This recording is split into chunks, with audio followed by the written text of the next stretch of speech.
Selamat pagi anak-anak. Pagi. Gimana kabarnya? Pagi. Sudah siap untuk belajar hari ini?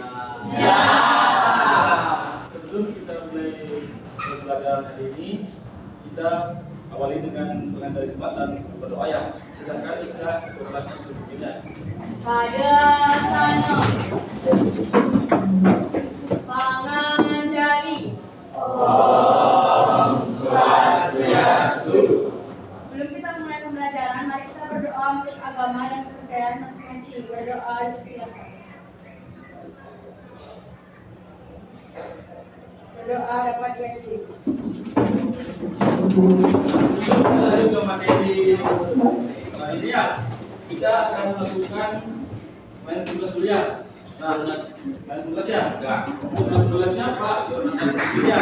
Nah, silakan akannya diletakkan di hidayah.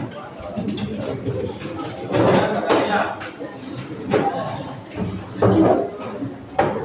Sudah. Atur nafasnya.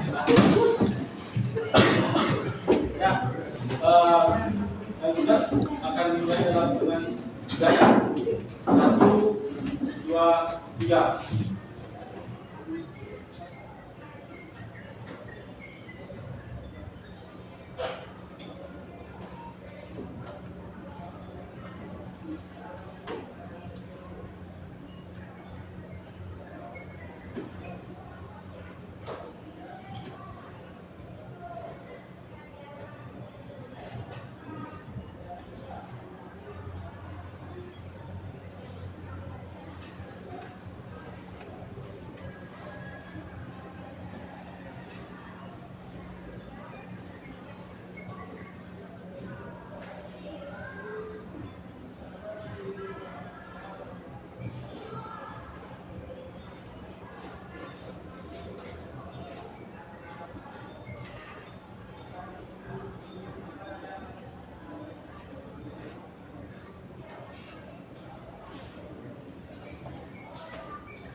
Baik, yang tulis dapat diakhiri ya.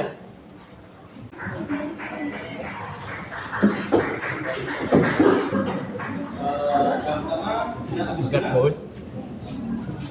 Gusti Ayu Raden, Gusti Agung Ala Wismadaya, Kadek Bayi Maharka, Kadek Tegi Widama, Kadek Liga Agustia, Kadek Sujaya, Kadek Putra Dharma Yoga, Sekretaris Artinata, Ketut Wibowo, Pemagalang Purnawan, Made Ariana. Sudah ya, sudah semuanya? Sudah semua Pak seperti namanya? Sudah. Selanjutnya kita Pak akan kasih kalian ini ya, pertanyaan kematian. Nah sekarang kita kan menuju ke bab 2. Itu bab 2-nya ada apa? Ada pengertian muka ya. Ada apa lagi? Jenisnya lagi? Upaya atau cara untuk mencapai saya. Ya. Di sini ada yang tahu apa arti dari kata rusak? Yang tahu coba angkat-angkat. Ya silakan. Salah 3. Musa berasal dari bahasa Sanskerta yang berarti pembebasan atau pelepasan. Ada lagi? Ini menamakan? Ya ini. Moksha berarti kebebasan atau pembebasan spiritual atau pencerahan yang merupakan tujuan tertinggi dalam agama-agama dulu seperti Buddha dan Jainisme. Jadi moksha itu adalah kebebasannya. Nah kita sekarang selanjutnya Pak akan kasih kalian video ya. Nah di sini berupa dalam video link di YouTube-nya. Kalian bisa lihat, tonton dulu ya videonya. Nah untuk videonya Pak akan share ke dua kelasnya ya.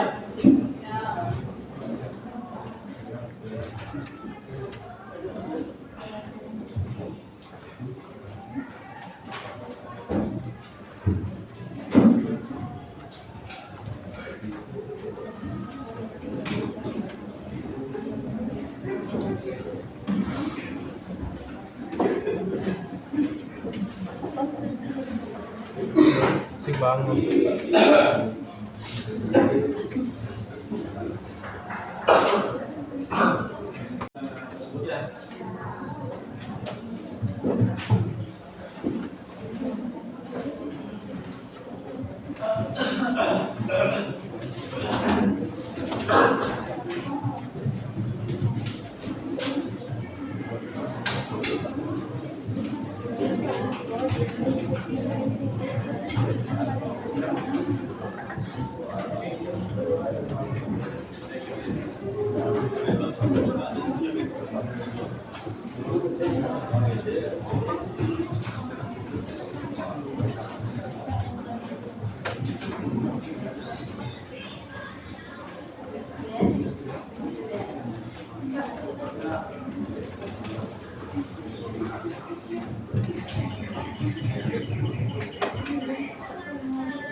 Sudah bisa? Ya, silakan ditutup.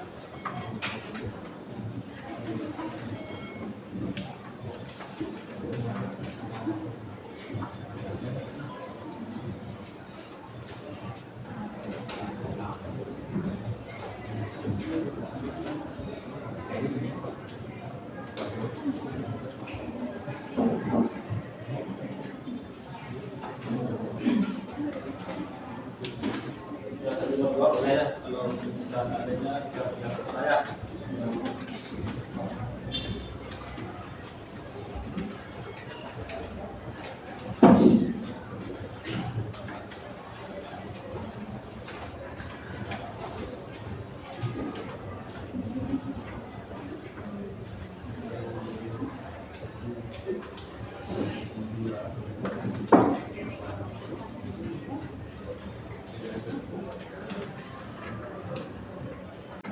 Gimana? Sudah selesai? Baik, sebelum kita ini presentasi kelompok, kita expecting sebentar ya. Nah, di sini Pak akan kasih kalian isi tangannya. Nah, untuk kelompok 3, di sana ya. Ya, pokoknya sekali ya. Ya. Kalian kelompok itu tutupnya 2 kali. 2 kali ya. Kelompok ya. Kemudian kelompok 5 3 kali. 3 kali. Lalu 4. Dan kelompoknya 5 kali. Ya, ini Pak akan tunjukkan di sini ya. Kelompoknya ya.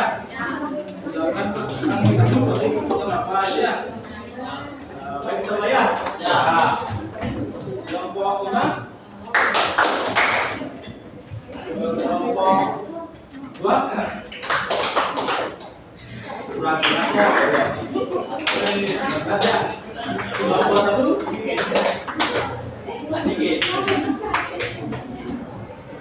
Kelompok 4. Kelompok 3. Kelompok 4. Kelompok 5. Kelompok 2. Kelompok Bagas ya. Kelompok 1. Kelompok 5. Ya sudah ya, sudah ya.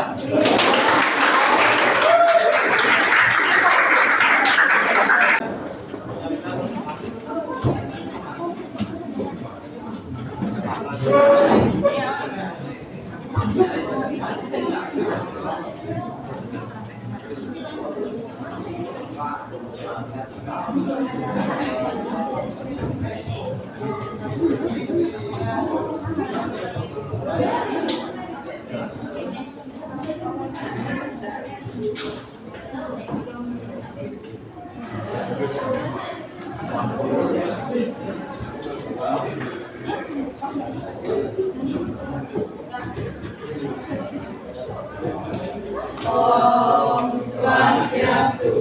Perkenalkan, kami dari kelompok 1. Sebelum kami ingin berpresentasi, kami ingin memperkenalkan diri terlebih dahulu. Perkenalkan, nama saya Nika dari Sosial Menurut absen 28. yang ini harus dijawab juga. Nah, kan nama saya Korida atau Jomblo. Maka nama saya dari nomor 89.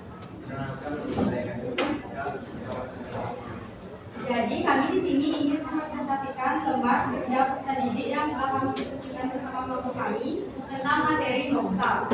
Yang pertama, untuk soal yang pertama yaitu studi kasus atau pemateri moksa.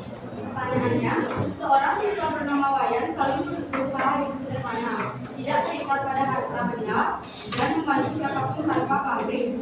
Dia percaya bahwa kebahagiaan sejati bukan dari dunia materi, tetapi dari kedamaian batin. Pertanyaan, apa hubungan perilaku Wayan dengan kematian moksa dalam ajaran agama Hindu? Jelaskan makna moksa menjadi kasus tersebut.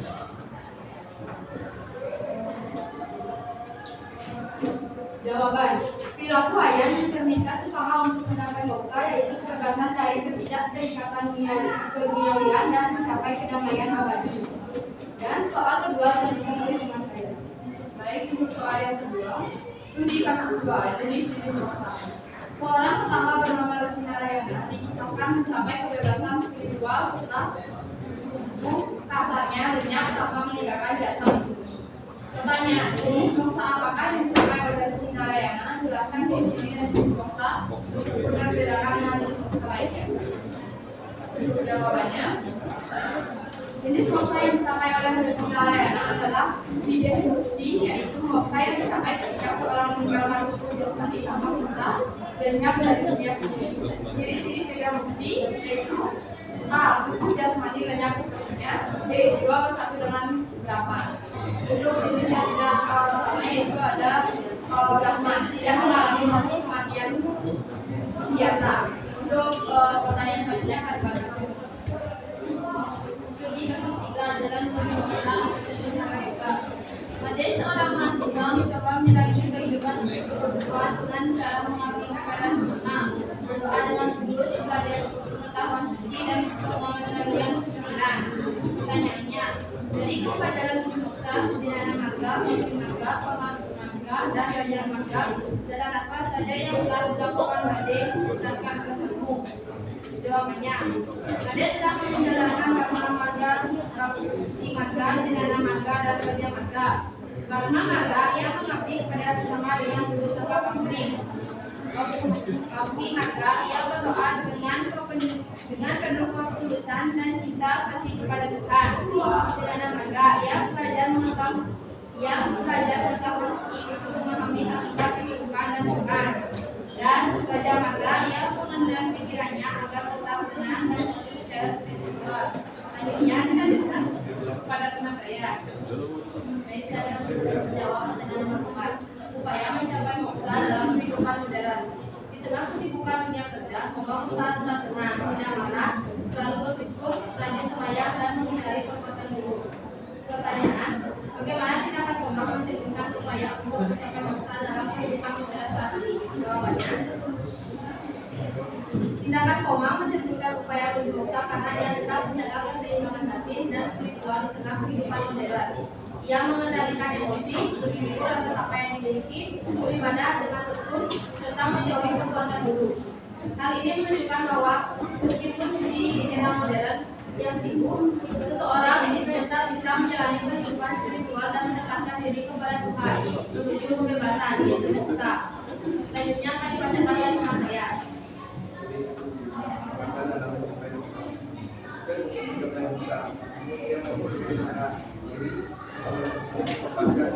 Keringatan pada orang-orang tua mengumpulkan kepada dalam Bapak mengatasinya sesuai ajaran agama.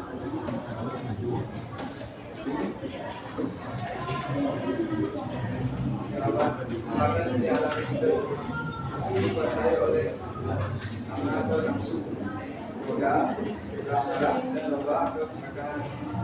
Sulit melepaskan keterikatan terhadap benda-benda duniawi.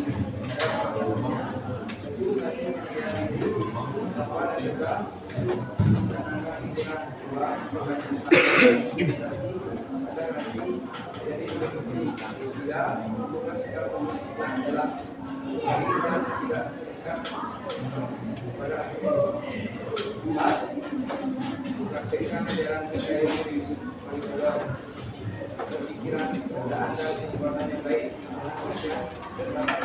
Begitunya dari sifat negatif yang dekat secara spiritual. Oke, baik. Sekian presentasi dari kelompok kami. Kami akan membuka sesi tanya jawab. Apakah ada yang bertanya? Kalau tidak, mungkin kita yang bakal bertanya.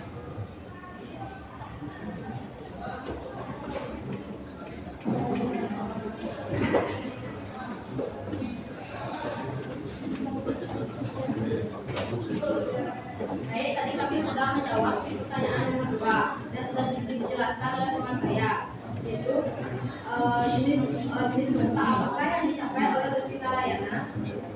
Ceritanya seorang petapa bernama Resi Narayana disahkan mencapai kebebasan spiritual setelah tubuh kasarnya lenyap tanpa meninggalkan jasad di bumi. Pertanyaannya, jenis dosa apakah yang dicapai oleh Resi Narayana?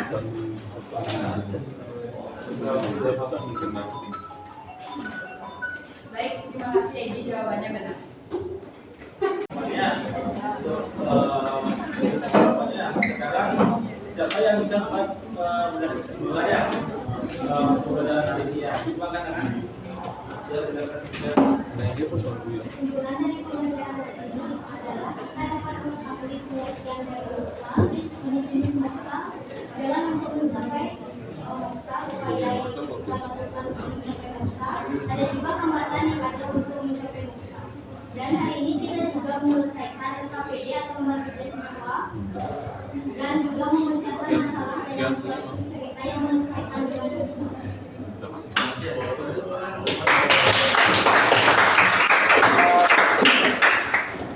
Hari ini kita tutup pada sini ya. Kita menunjukkan lanjut ke budaya. Dulu ya. Ini pembelajaran di awalnya dengan dari doa, sekarang itu dengan doa dan berusaha ya. Silakan Mas. Sebelum kita mengakhiri pembelajaran, mari kita berdoa menurut agama dan kepercayaan masing-masing. Berdoa, silakan. Berdoa dapat dihadiri. Rama Santi. Om Santi Santi Santi Om.